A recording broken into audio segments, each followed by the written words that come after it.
देखो, जब आप डॉक्टर के पास जाते हो अपने ट्रीटमेंट के लिए ना, तो डॉक्टर बहुत अच्छा से आपको डायग्नोसिस करता है, पहले आपको दवा देता है। अगर दवा से आपकी बीमारी रोग ठीक हो गई, बॉडी पार्ट ठीक हो गया तो बहुत अच्छा है। उसके बाद भी नहीं ठीक हुआ तो डॉक्टर आपको ऑपरेशन करता है।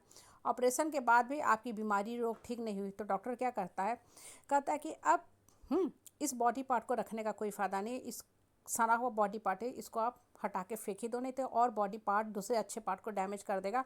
और आप डॉक्टर की बात मान लेते हैं और डॉक्टर उस पार्ट को, सना गला बॉडी पार्ट को फेंक देता है हमेशा हमेशा के लिए। अब देखो, ये बात बहुत छोटी है लेकिन हमें जीवन की बहुत बड़ी शिक्षा देती है।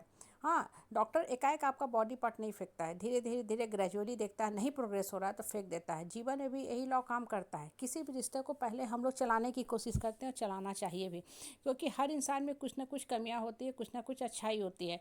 लेकिन कुछ लोग जो होते हैं ना, सिर्फ अपने अंदर अच्छाई देखते हैं और दूसरे में सिर्फ कमियां ही कमियां, कमियां ही कमियां गिनाते चलेंगे। जैसे वो इंसान धरती पे आया ही बोझ बन के, बर्डन बन के, वो बेचारा कमी का और बीमारी का सिर्फ घर ही घर है। मतलब वो इंसान को इस ढंग से व्याख्यान करेंगे उसकी कमियों का कि उसको लगेगा कि हम जाके खा के कहीं लटक के सो जाए। इन द मीन टाइम वो अच्छा खासा आदमी जो है मानसिक रोगी बन जाएगा। अब जिस इस स्वस्थ इंसान को आप मानसिक रोगी बनाओगे, वो क्या रिश्ता चलाएगा? नहीं चला सकता ना। तो पहले वो स्वस्थ आदमी था, मानसिक रोगी तो नहीं था, रिश्ता चलाने का कोशिश किया, बहुत समझौता किया, कॉम्प्रोमाइज़ किया, माफ़ी मांगा, लेकिन उसके बाद भी आपने उस इंसान को जीने का हक नहीं दिया। तो अंत में क्या करेगा? वो अपने दिमाग से आपको काट के फेंक देगा, निकाल के फेंक देगा। क्योंकि बेकार आदमी के साथ हम अपना जीवन तो बर्बाद नहीं कर सकते ना। मान लो कोई बॉडी पार्ट है, स्तन है, कोई किडनी है, या बॉडी का कोई दूसरा पार्ट है ख़राब हो गया है, तो उसको फेंक दो, उसकी जगह दूसरा कुछ सब्स्टिट्यूट पार्ट है तो लगाओ, नहीं है तो एक से ही रहो। जीवन में ना होता क्या है कि जिस समाज परिवार परिवेश में आप रहते हो ना, लोगों को बड़ा मज़ा आता है दूसरे के ऊपर शासन करने में, तंग और टून कसने में। जब तक आप दूसरे की मर्जी से चल रहे हो, लोग आपको बहुत अच्छा से वाहवाही देंगे, आपकी पीठ थपथपाएंगे, आपकी चाटुकरी भी करने में पीछे नहीं हटेंगे। लेकिन जो सबसे बड़ी बात होती है, वो हर का अपना जीवन होता है। इंसान हमेशा, कोई भी आदमी आपके मन मुताबिक नहीं चलेगा। हमारा बच्चा भी हमारे मन मुताबिक हमेशा नहीं चलता है। इसलिए बच्चे जब छोटे होते हैं माँ बाप के प्रिय होते हैं, और जैसे जैसे बच्चे बड़े हो जाते हैं, खासकर जब हॉस्टल में चले जाते हैं, हाँ जॉब में आ जाते हैं, हम कहते हैं अब मेरा बच्चा मेरी बात नहीं मानता, अपने मन की करता है। ऑब्वियसली वो अपने मन की करेगा। उसको जिस फील्ड में जाना है इंटरेस्ट के हिसाब से चलेगा ना। अभी तक वो बेचारा physics, chemistry, math, English, SST, Hindi, English सब घोंटे जा रहा था, घोंटे जा रहा था, क्योंकि उसके ऊपर वो बर्डन था।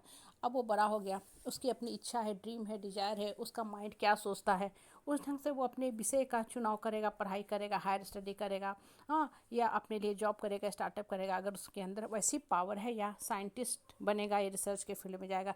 अब हम अगर उस बच्चे को बहुत ज़्यादा कंट्रोल करेंगे, समझाएंगे, तो नेचुरल बच्चा हमसे दूरी काट लेगा। इसलिए बोलते हैं ना कि समय की नब्ज को समझो, समय के हिसाब से अपने आप में परिवर्तन लाओ। मतलब ये समझो कि जीवन में क्या करके हम बढ़ सकते हैं, उठ सकते हैं, दौड़ सकते हैं।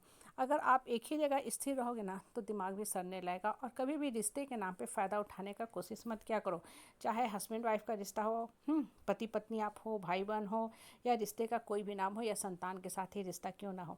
होता क्या है नॉर्मली ना, हम लोग रिश्ते के नाम पे फ़ायदा उठाते हैं। तो एक आदमी बेचारा कॉम्प्रोमाइज़ कर रहा, बर्दाश्त कर रहा है, जैसे घर की बहू को ही हम लोग 100 सीख देते हैं। बहुत से घरों में होता है, आप देखोगे घर की बहू का मतलब ही होता है वो बेचारी सबको खुश करने के लिए आई है। तो भाई जब घर की बहू से आप एक्सपेक्टेशन रखते हैं, तो बाकी परिवार वालों के भी तो काम है, और भी तो घर में बहू है। एक आदमी का शोषण दोहन आप क्यों कर रहे हैं, क्यों कर रहे हैं?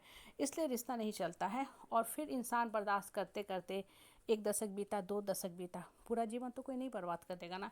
तो वैसे इंसान को दिमाग से निकाल के फेंक देता है, चाहे उस रिश्ते का जो भी नाम हो। फिर हम लोग कहते हैं अरे ये औरत खराब, अरे ये बहू खराब, अरे ये बेटी खराब। भाई औरत तो वही है, लड़की के रूप में, बहू के रूप में, पत्नी के रूप में, या सास के रूप में। लेकिन होता क्या है ना कि उसके लिए आप गलत शब्द बोलते हो, गलत उसका आप जो है फीडबैक तैयार करते हो, तो और गलत लगती है।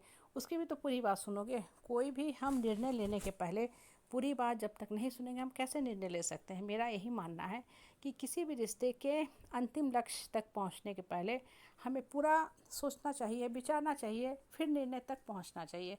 कैसे क्या हो गया? कहने का मतलब क्या है ना कि जीवन जो है ना, बढ़ने का नाम है, उठने चलने दौड़ने का नाम है। लेकिन हम किसी के लिए अपने जीवन को तो पूरा बर्बाद नहीं कर सकते ना। हाँ, पक्षपात के नियम पे चलोगे तो जीवन बर्बाद होता है ना।